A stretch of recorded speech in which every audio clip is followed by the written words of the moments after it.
Ben aşkımı yana yana söyleyemedim. Yüreğimden yüreğine dinletemedim. Kara sevda gizlenir mi? Söyle sevdiğim.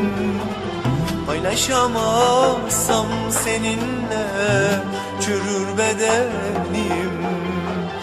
Paylaşamazsam seninle çürür bedenim.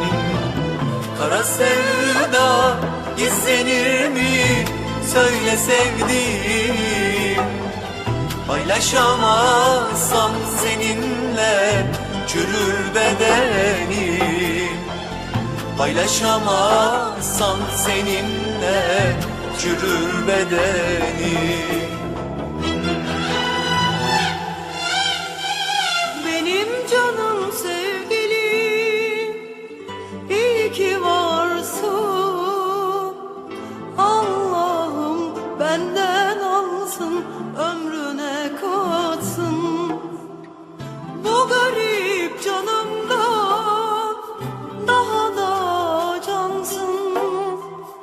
Ben de sonradan değil, doğuştan varsın. Benim canım sevgilim, iyi ki varsın. Allah'ım benden alsın, ömrüne katsın. Bu garip canımda daha da cansın. Ben de sonradan değil, doğuştan varsın. Ben de sonradan değil, doğuştan varsın.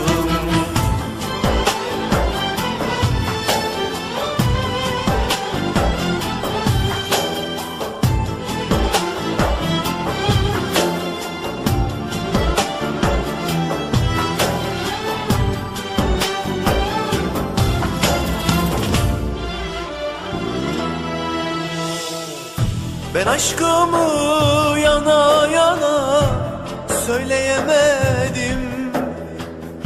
Yüreğimden yüreğine dinletemedim. Kara sevda gizlenir mi? Söyle sevdiğim. Paylaşamazsam seninle çürür bedenim. Paylaşamazsam seninle çürür bedenim. Benim canım sevgilim,